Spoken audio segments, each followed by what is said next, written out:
Suspense.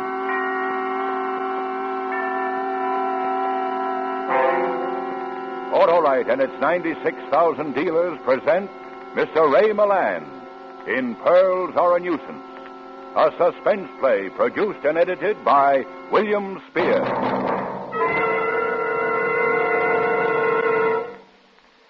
Mr. Wilcox, what are the batteries for today's game? Why, my beauteous Bobby Sox neighbor, the batteries in today's driving game are the Autolite Stay Full batteries. The batteries that need water only 3 times a year in normal car use. You don't understand. Why, certainly I understand. You mean the Autolite Stay Full battery is right in there pitching with day-after-day dependability. And you're right in there catching all the advantages of longer battery life. 70% longer average life, in fact, than batteries without the Stay Full features.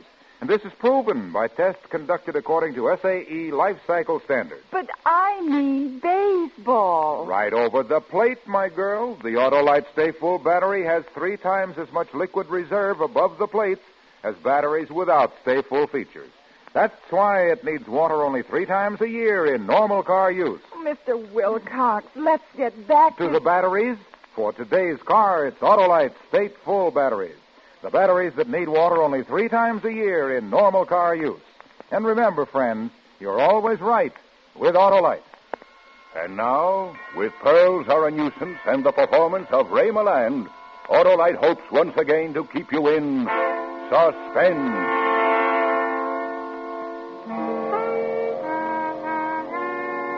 It's quite true I wasn't doing anything that morning, except looking at a blank sheet of paper in my typewriter and thinking about writing a letter. It's also quite true that I don't have a great deal to do any morning, but I like not doing anything. It gives me something to do. And I don't like telephone calls that interfere with it. That's why I have 2 telephones. One, a public phone that I can ignore, the other, a private phone, which I'd better answer if I know what's good for me, and I do. What'd you say, darling? I said good morning, dear. How are you, darling? Busy? Yes and no. Mostly no. Why? Somebody has stolen Mrs. Penruddock's pearls, and I want you to find them. Stolen pearls? Well, possibly you think you have the police department on the line. This is the residence of Walter Gage. Walter Gage speaking. If you aren't here in less than a half an hour, you'll receive a small parcel by registered mail containing a diamond engagement ring. I'll tell Mr. Gage when he comes in.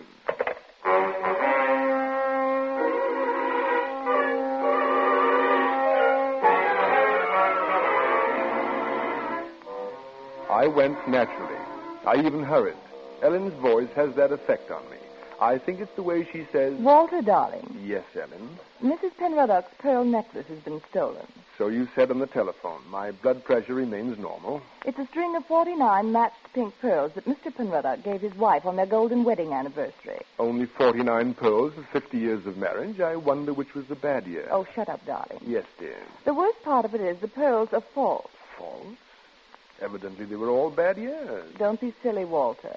I have a very simple solution for you. Call the police. Be quiet, darling. Yes, dear. The pearls were real enough when Mr. Penruddock gave them to her. The fact is, she sold them to an old friend of hers in the jewelry business, and he had copies made for her. Those copies have been stolen. Ah. She tells the police Mr. Penruddock's sure to find out she sold the real ones. So you've got to get them back, Walter. What does it matter if they were false? Well, she's terrified that the thief will blackmail her when he finds out they're only imitations. Mr. Penruddock might hear of it, and the cat's out of the bag. I begin to see what might be described as daylight. Good. But where do I start looking for these baubles? I know who stole them. The chauffeur we had here a few months, Walter. A horrid big bruiser named Henry Eichelberger. He left suddenly the day before yesterday for no reason at all and without a word. I'm sure he stole the pearls. How big did you say he is? About 6 feet. In that case... 3. 3? 6 feet 3? 3. Oh, I'm sure he didn't take them. Couldn't have. He tried to kiss me once, Walter. Oh? He did? Tried to kiss you, eh? Well, where is this big slab of meat, darling? Here's the address he gave when he first came here to work. Sounds like an unpleasant neighborhood. Not half as unpleasant as it'll be for Eichelberger when I arrive. Tried to kiss you, did he? The pearls are the important thing, darling. And be careful. He's 6 feet 3, remember. I find it difficult to forget.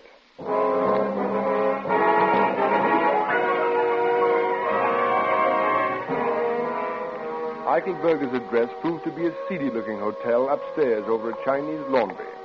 At the head of the stairs was a door marked manager. I rang the bell.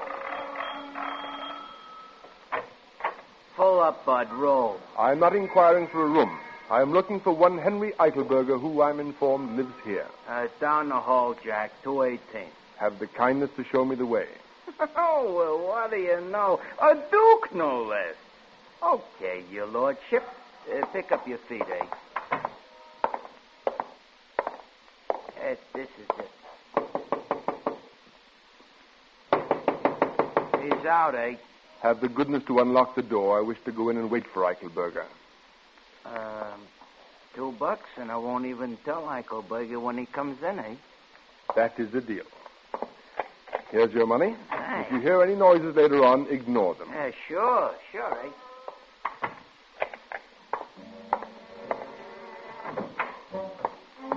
I searched all the likely places where he might have hidden the necklace. Then I searched all the unlikely places. No necklace. Then I heard someone at the door.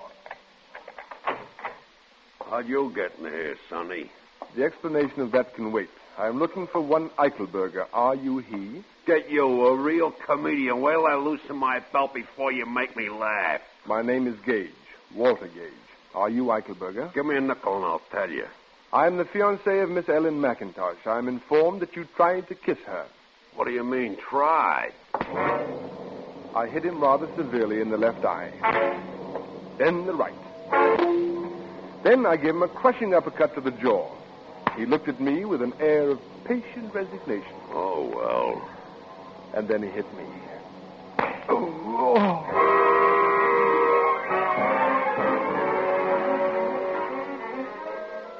I bent over and took hold of the room with both hands and spun it. When I had it nicely spinning, I gave it a full swing and hit myself on the back of the head with the floor. I believe I lost consciousness at about this point. At any rate, I was no longer aware of the time of day.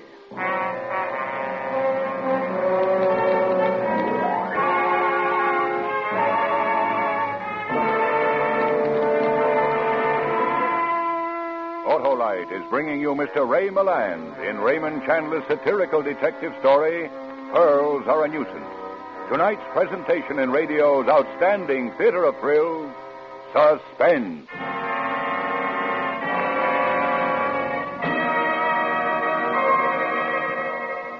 Let's see now. A pinch hitter is a substitute. Ah, but there's no substitute for that famous Autolite Stay Full battery, the battery that needs water only 3 times a year in normal car use. Mr. Wilcox, we weren't discussing those batteries. Why, Dora, they're the batteries for today's game. I mean car. This power-packed Autolite Stay Full battery has a fiberglass retaining mat protecting every positive plate to hold the power-producing material in place and lengthen battery life. Why, recent tests conducted according to SAE life cycle standards prove that the Autolite Stay Full battery gives 70% longer average life than batteries without the Stay Full feature. Oh, I give up. Nobody would give up an Autolite Stay Full battery. The battery that needs water only 3 times a year in normal car use. That marvel of engineering know-how has 3 times as much liquid reserve above the plates as batteries without Stay Full features. That's why the Autolite Stay Full battery needs water only 3 times a year in normal car use. So, friends, see your Autolite battery dealer and have him install an Autolite Stay Full battery in your car. And remember, you're always right with Autolite. And now, Autolite brings back to our Hollywood soundstage Ray Milland as Walter Gage with Hal March as J. Henry Eichelberger in Pearls Are a Nuisance, a muscular drama replete with situations well calculated to keep you in suspense. While I was thinking about the possibility of getting back to my feet in the very near future, a wet towel began to slap at my face, and I opened my eyes. Oh, boy. The face of one Henry Eichelberger was very close to mine. I thought maybe you was killed, Jack. You got a stomach as weak as Chinese tea. Oh, what happened? As if I didn't know. You tripped on an itty-bitty tear in the carpet. Feel like getting up? Here. Thank you, Henry. May I call you Henry? There's no tax on it. You look okay now. Why didn't you tell me you were sick? Eichelberger, you swine. That does it. Oh, cut it out, will you? You muss my hair. I wish you'd fall down when I hit you, Henry. Just once. It would work wonders for my morale. You and me could get along, Jack. Look, I never kissed your girl, even if I ain't saying I wouldn't like to. Is that all that's eating on you? No, there is another matter. Well, sit down and tell me the score. Only no more haymakers. They give me a headache. Promise? I promise. Tell me, why did you leave the employ of Mrs. Penruddock? Well, you tell me. Am I what you might call a good looker? Well, but don't Henry... soap me. No. I wouldn't call you handsome exactly, but unquestionably you ate your spinach as a child, if that's a consolation. Get you a real comedian. Wait till I loosen my belt. Look, suppose you fell for a doll with stars in her hair. A guy like me that looks like a taxi going down a street with both doors open. And suppose you get a job where you see this doll all the time and every day. And no, it's no dice. What would you do, Jack? Me, I just quit the job. Ellen? Yeah. Henry, I'd like to shake your hand. Go ahead. Now there's one more thing. I am empowered to arrange for the return of Mrs. Penruddock's pearls, which you have no doubt stolen. Oh, you got nerve, Jack. You think I stole some marbles and I'm sitting around here waiting for a flock of dicks to swarm me. The police have not been told, Henry, and you may not be aware that the pearls are false. False? You mean they're false? Exactly. And you think I would bother myself to hook some phonies? You didn't mean to steal the necklace, Henry? No, now, look. If they was ringers, I wouldn't be bothered. And if they was real, I wouldn't be holed up in no cheap flop in L.A. waiting for a couple of carloads of bulls to put the sneeze on me. Would I? That is exactly what I thought, Henry. Well, as long as you didn't steal them, how would you like the job of helping me recover them? You kidding? No, Henry. It's obvious that if you didn't snatch those marbles, I believe that's the expression, someone else did, and you can help me find him. Now, how about it? Well, why not? Why not, indeed? You got any ideas where to start? Yes, I have. I feel that we must, as they say, tap the grapevine. When a string of pearls is stolen, all the underworld must be seething. Yeah, well, maybe you got right. But this underworld that's doing all the seething ain't going to seethe much over a string of glass beads. Or am I punchy? I am thinking, Henry, that the underworld probably has a sense of humor, and a thief who went to the trouble of stealing some worthless trinkets would be the butt of considerable coarse humor. Yeah, there's a nucleus of an idea in that, all right. I would say something like that could get around the pool rooms and start a little wholesome chuckling, all right? Yes. Now, all we need to do is to locate a reliable crook. Yeah. See, there's a guy named Lou Scandisi that runs the Blue Lagoon downtown might be interested in some marbles, but he don't like being asked questions. He sounds dangerous. We'll turn him inside out and take a look at his liver. Very well. Let us go and beard this Scandisi character in his malodorous den. Yeah. You leave us do what you said.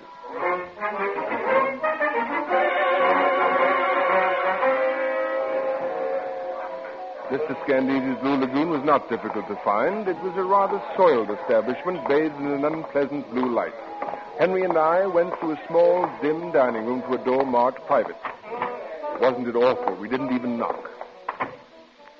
You Scandisi? Who wants to know? Me and my friend here wants to talk to you. So talk, I'm listening. It's about some pearls. 49. Is that right, Walter? Quite right. I don't think I heard about them. Try and remember. Maybe if I pulled off one of your ears, it might help. Oh, well, now, Henry, you seem to be doing all the work. Do you think that's quite fair? Okay, Walter, you wake him over. These fat guys brew something lovely. Look, take it easy. I ain't heard nothing. You guys insurance man, huh? Give him my card, Walter. This is my personal card. It has my phone number on it. Okay, thanks. You may be surprised. You may get a call. What do you think, Walter? You think this muzzler is leveling with us? I dare say he wouldn't be above telling us an untruth. Get you, a real comedian, while I loosen my belt. You giving us a straight good, Scandisi? Straight goods, absolute. We'll cooperate. I'll bet you get a call. Okay. So long, Scandisi. And keep your schnozzle clean if you don't want to be looking for it under your desk. Yes, remember that. Well, what now? I think we've done an adequate day's work, Henry, and the procedure would seem to be for me to go home and wait for the telephone to ring, bearing glad tidings from the underworld. What about me? I would suggest that you wend your way homeward also. Here's my private number. Call me in the morning, after you do your sitting up exercise. Get you a real comedian.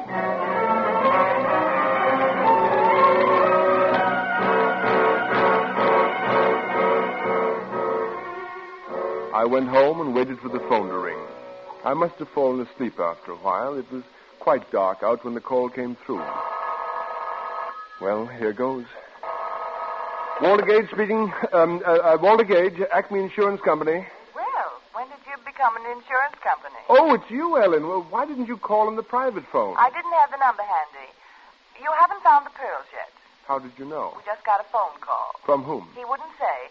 All he said was he heard from somebody named, Candizi? Yes, that's it.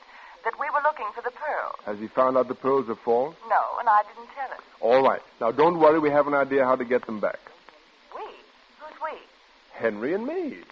Henry? Henry who? Eichelberger. I've hired him to help me find the pearls. Are you out of your mind? Didn't Henry take the pearls? Of course not. He only left because he was in love with you. Oh, Walter. That big brute. How could you say such a thing? But, Ellen, I thought you'd be flattered. Flattered? I never want to speak to you again, Walter Gage. Goodbye. Ellen! Ouch. Women, I sometimes wonder. Oh, honey, I'm so glad you called back. Now, listen, darling. Who are you calling honey, sweetheart? Who is this? Never mind. Your name Gage? Yes. A guy named Scantese says you're looking for some oyster fruit. And a frail named McIntosh says you're the guy to talk to. Possibly. Well, I got 49 of them. Pink ones. $5,000 the price. Why, that is entirely absurd. Those pearls happen to be false. Quit your kidding. You heard me. 5 G's.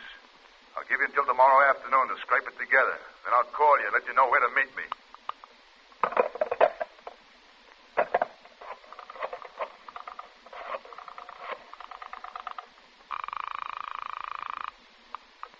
Hello? Ellen, this is Walter. I told you I never want to speak to you again. All right, I won't speak to you. Just tell me the name of the man who sold Mrs. Penruddock's pearls for her. Gallimore. Roger Gallimore. He has a jewelry company downtown. Thank you. Walter, darling. How do you like it, darling?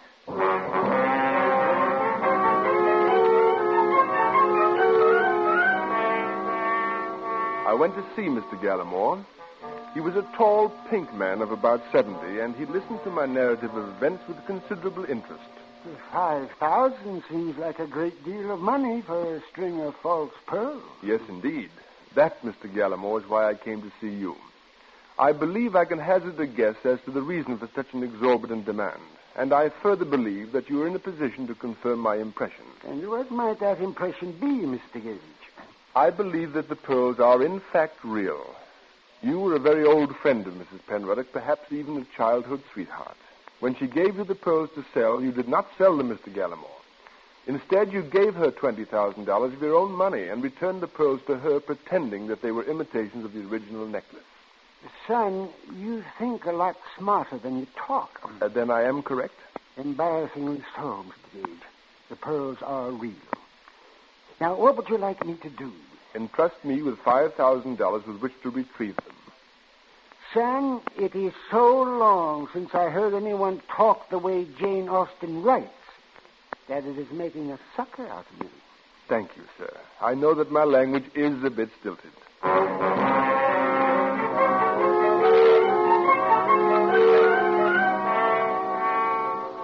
And so, Henry, Mr. Gallimore gave me this check. You mean he gave it to you? 5,000 fish, just like that? You have said it. Kid, you got something with that daisy chain chatter of yours. Thank you, Henry. At any rate, all that now remains is for the phone to ring. Aha. You can say that again. Aha. Hello? Gage? Yes, who is this? Yes. You got the money? It's in my pocket at this exact moment. If I have any assurance of honorable treatment, I am prepared to go through with it. Okay. Tonight at 8 sharp, you'll be in Cathedral Park. You got that? Yes? At the end of the dirt road. Be there at 8 sharp. Come alone. No guns, no funny business, no smart work, no slip-up, and nobody hurt. That's the way we do business. Very well. Oh, one last thing. Where did you get my phone number? From Scandisi? Who else? 8 o'clock, then. And no tricks. That is very interesting. What?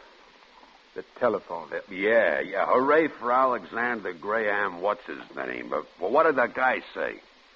Oh, yes, it's all arranged. I am to meet them tonight all by myself and give them the money.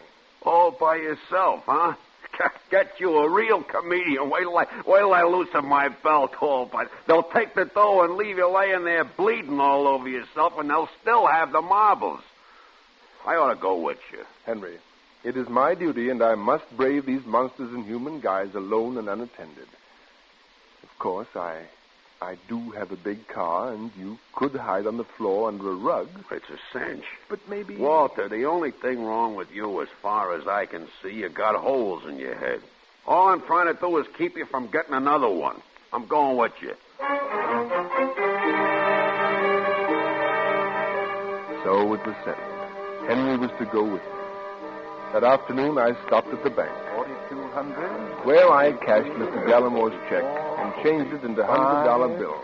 4,600, 47, 48. You counted as though it were your own. 5,000. 5,000. Now, a roll of quarters, please. A roll of quarters, please. There's an echo in here. Leave them in the wrapper. Quite heavy, aren't they? Yes, aren't they?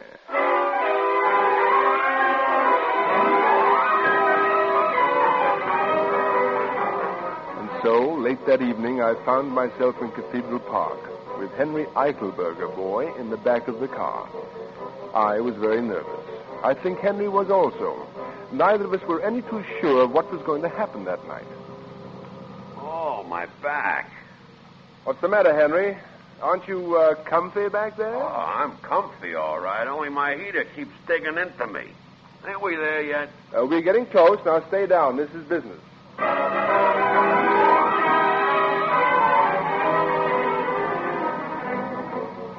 This is the end of the line, Henry. Be careful. They're probably watching me. Okay. What's that? Me, Walter. My gun is breaking my back. Well, stop sitting on it. I did. Anything stirring? No. Keep quiet. I'll make like a little mousey.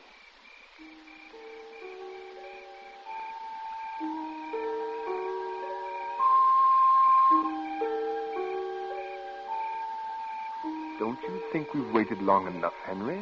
Well, we only been waiting 15 minutes. You sure this is the place? Yes. Let's get out of the car and see if anybody shoots at us. Then we'll know if somebody's around.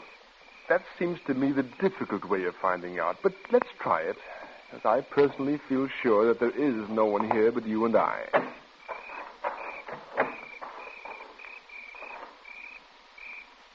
Suckered. You know what happened, Walter? What do you think, Henry? It was just a tryout to see if you'd show. Suckered.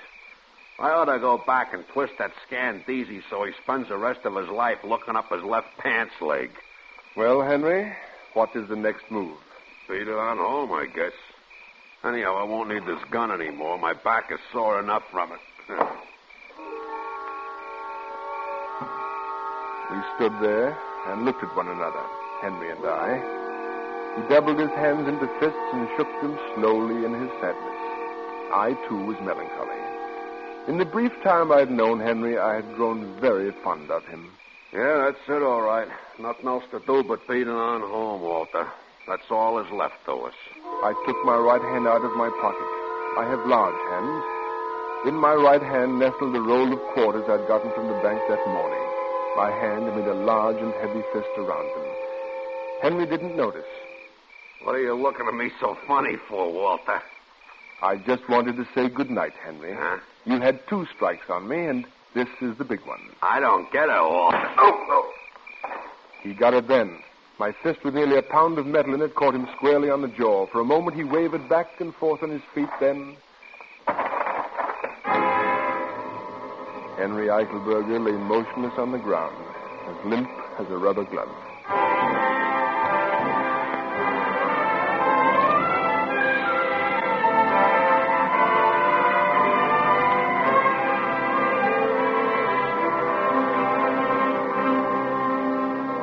I found the pearls twined around his ankle inside his left sock.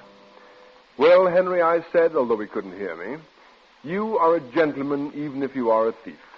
You could have taken the money a dozen times today. You could have taken it a little while ago when you still had the gun, but even then that repelled you. You threw the gun away, and we were man to man, but still you hesitated. In fact, Henry, I said, for a successful thief, you hesitated just a little too long. But as a sporting man, I can only think more highly of you. Goodbye, Henry, and good luck, I said. I put a $100 bill in his chubby little fist and withdrew. End of story. But how did you know it was Henry, darling? You told me so, little lemon cookie. You were quite sure of it. Well, I know, but you must have had proof of some kind. There was one other minor little detail that convinced me Henry was the guilty party. I gave Scandisi my phone number, but I have 2 telephones. One is a private line. Only 2 people had that number. You were one of them. Henry was the other. When Henry's accomplice got in touch with me, he used the phone number I'd given Henry, not the one I gave Scandisi. You see? Oh, darling, you're so clever. Oh, of course. You may kiss me if you like.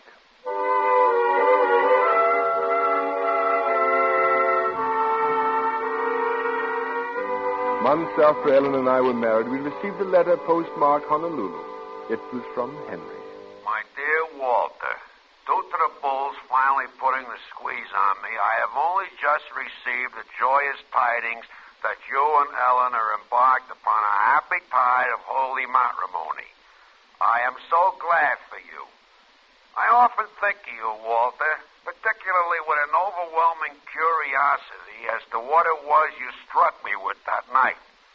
Oh, well, I dare say it can only be conjecture on my part now. A hammer, perhaps. At any rate, I entertain no feelings of ill will toward you. On the contrary, I am indebted to you greatly.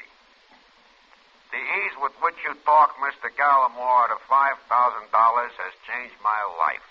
I have been taking English lessons myself, and I'm now practicing on a wealthy widow woman not without financial success.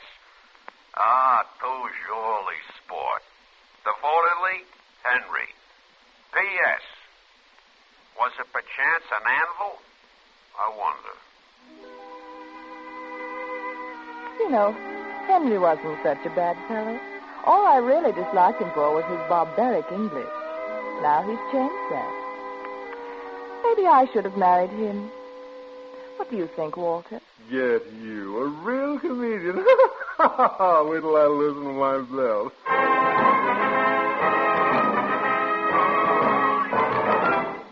Suspense, presented by Autolite. Tonight's star, Ray Milland. Mr. Wilcox, what's your batting average? Very high, Dora. 400, as a matter of fact. You see, I'm batting in Autolite's big league of more than 400 fine products made by Autolite for cars, trucks, planes, and boats in 28 plants coast to coast.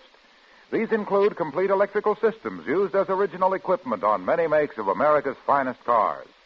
Spark plugs, batteries, generators, coils, distributors, starting motors, bullseye sealed beam headlights. All engineered to fit together perfectly, work together perfectly, because they're a perfect team. So, friends, don't accept electrical parts supposed to be as good. Ask for and insist on Autolite original factory parts at your neighborhood service station, car dealer, garage, or repair shop. Remember, you're always right with Autolite.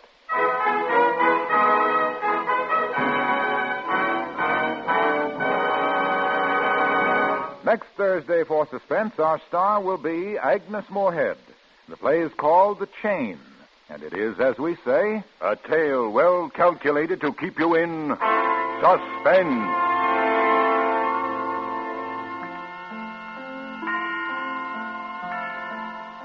Tonight's Suspense play was produced and edited by William Spear and directed by Norman MacDonald. Music for Suspense is composed by Lucien Moraweck and conducted by Lud Gluskin. Pearls Are a Nuisance is an original story by Raymond Chandler. adapted for radio by Ronald McDougall. Ray Milland appears by arrangement with Paramount Pictures, whose current release is Captain Carey, USA, starring Alan Ladd and Wanda Hendricks. Autolite wishes to thank the readers of Radio Mirror magazine, who have voted Suspense the best mystery program for the second consecutive year. In the coming weeks, you will hear such stars as Claire Trevor, Donald O'Connor, and Charles Boyer. And don't forget, next Thursday, same time, Autolite will present Suspense, starring Agnes Moorehead.